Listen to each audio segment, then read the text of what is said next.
नमस्कार दोस्तों, स्वागत है आपका PR institute only success point में। आज हम बात करेंगे प्रदोष दास गुप्ता के बारे में, जो कि एक मूर्तिकार रहे थे। और हमने इससे पहले जो कलकत्ता ग्रुप के बारे में अध्ययन किया था, तो इन्होंने कलकत्ता ग्रुप की स्थापना की थी। तो आज हम इनके जीवन परिचय के बारे में चर्चा करेंगे। तो चलिए डिस्कस करते हैं आज हम प्रदोष दास गुप्ता के बारे में। तो प्रदोष दास गुप्ता जो है एक मूर्तिकार रहे हैं।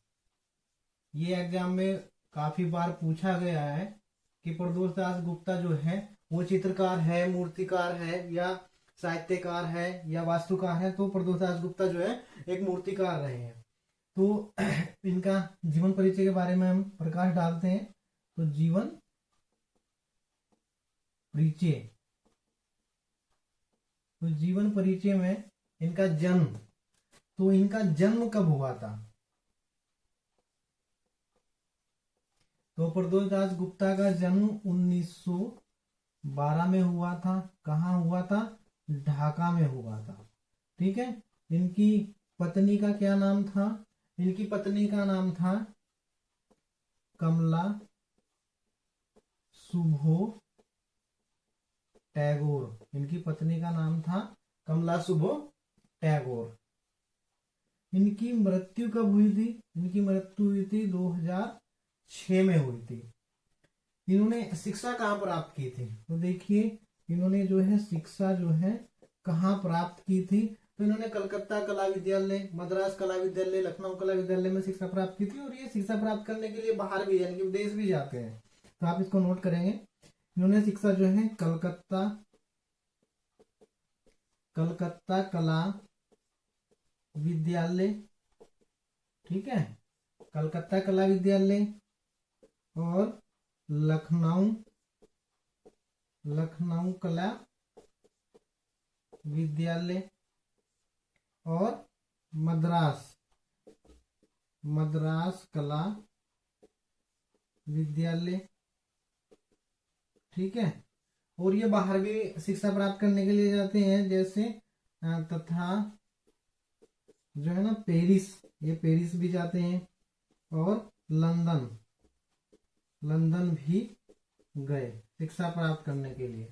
तो इनके गुरु कौन थे, यानी कि इनके गुरु के बारे में आप अध्ययन करेंगे। तो इनके गुरु थे हिरण्य राय चौधरी इनके गुरु थे, और डीपी राय चौधरी, जो कि दोनों जो क्या थे, मूर्तिकार रहे थे। इनसे भी क्वेश्चन पूछ लिया जाता है कि डीपी राय चौधरी या हिरण्य राय चौधरी किस माध्यम में कार्य करते थे? तो ये मूर्तिकार थे, यानी कि मूर्ति बनाते थे। ठीक है। अब इन्होंने किस ग्रुप की स्थापना की थी और इनके सहयोगी कौन थे? तो आप इसको यहाँ पर नोट कर लेंगे। ठीक है। तो इन्होंने जो है स्थापना की थी किसकी? कलकत्ता ग्रुप की। कलकत्ता ग्रुप की इन्होंने स्थापना की थी। कब की थी? 1943 ईस्वी में। कहाँ की थी? बंगाल में की थी। प्रमुख सहयोगी कौन थे इसमें? प्रमुख सहयोगी यानी कि प्रमुख सहयोग जो हमें किसने किया था? तो ये किया था नीरद मजूमदार ने इनका सहयोग किया था इसमें। तो स्थापना होगी। अब देखिए, शिक्षण कार्य, शिक्षा तो इन्होंने प्राप्त की थी, अब शिक्षण कार्य भी किया होगा इन्होंने। तो शिक्षण कार्य कहाँ किया था? तो नंबर 1 शिक्षण कार्य किया था इन्होंने एमएस विश्वविद्यालय बड़ौदा। यहाँ ये मूर्ति कला विभागाध्यक्ष थे। मूर्ति कला विभागाध्यक्ष रहे। ठीक है ना, ये मूर्ति कला विभागाध्यक्ष रहे। दूसरा इन्होंने किया था 1951 में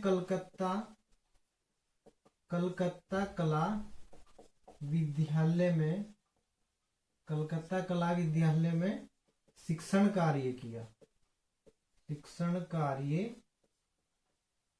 इसके बाद जो है ये 1957 में national gallery of modern art, national gallery of modern art नई दिल्ली, नई दिल्ली के क्यूरेटर, नई दिल्ली के क्यूरेटर रहे। फिर ये इसके बाद जो है लंदन चले जाते हैं। फिर वहां पर भी इन्होंने यानी कि royal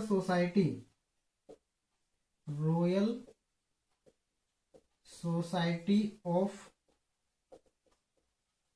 arts, royal society of arts London के फेलो रहे थे, के फेलो रहे। ठीक है ना। तो ये इनका शिक्षण कार्य था। तो इसमें बहुत सारे क्वेश्चन आते हैं। अब एक और चीज देखिए इनके बारे में, यानी कि इनका माध्यम देखिए। माध्यम यानी कि इन्होंने किस किस माध्यम में कार्य किया है।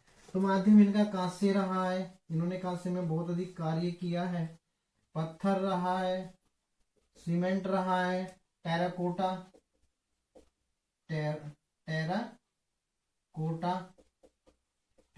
में भी इन्होंने कार्य किया है। तो ये इनका माध्यम रहा है। देखिए प्रदोष गुप्ता से एग्जाम में बहुत सारे क्वेश्चन आते हैं, जैसे कि इनकी मृत्यु कब हुई थी, इनका जन्म कब हुआ था, इन्होंने शिक्षा कहाँ प्राप्त की थी।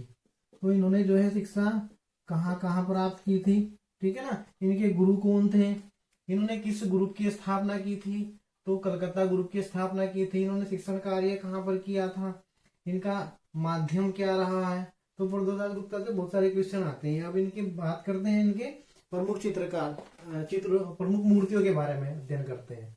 तो आपने ये नोट कर लिया होगा। हम यहाँ पर इस प्रमुख मूर्तियां इनकी नोट कर देंगे।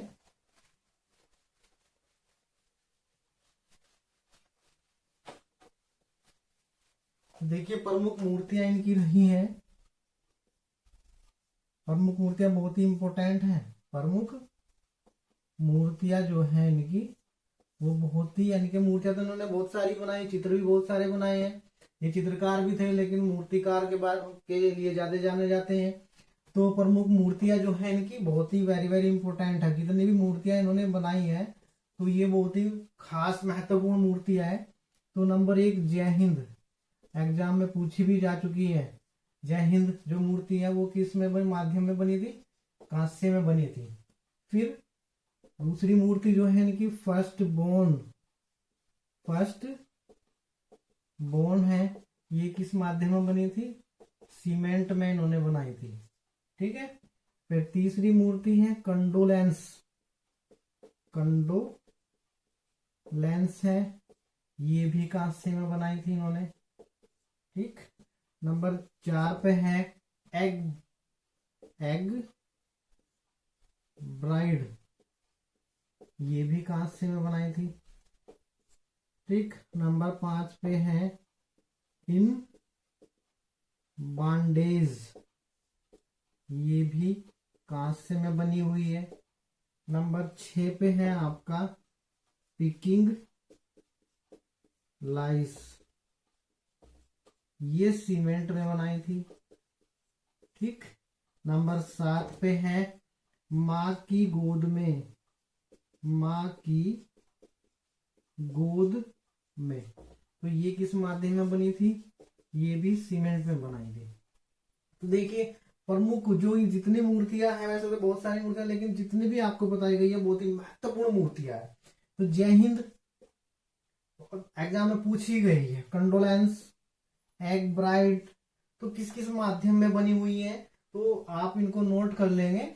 और प्रदोष गुप्ता जो है इतने ऐसे मूर्तिकार हैं जिनके बारे में एग्जाम में काफी क्वेश्चन आ जाते हैं। तो इसके बाद हमने पहले वीडियो में हमने कलकत्ता ग्रुप के बारे में अध्ययन किया था। तो कलकत्ता ग्रुप के बहुत ही प्रमुख मूर्तिकार थे, इसलिए हमने इसका यहाँ डिस्कस आज किया है। अब नेक्स्ट आपका कला ग्रुप के बारे में, जो भी कला ग्रुप होगा, जैसे पैक ग्रुप है आपका, मद्रास चोल मंडल ग्रुप है, तो हम उसके बारे में नेक्स्ट वीडियो में फिर अध्ययन करेंगे। और जो भी अच्छे टॉपिक होंगे हम आपके सामने प्रस्तुत करेंगे उसके। तो आज के लिए इतना ही। अगर आपको हमारी वीडियो अच्छी लगी है तो आप लाइक, सब्सक्राइब और कमेंट जरूर कीजिएगा। इसको आप नोट कर लीजिए। नेक्स्ट वीडियो के साथ हम फिर से उपस्थित होंगे। धन्यवाद आज के लिए।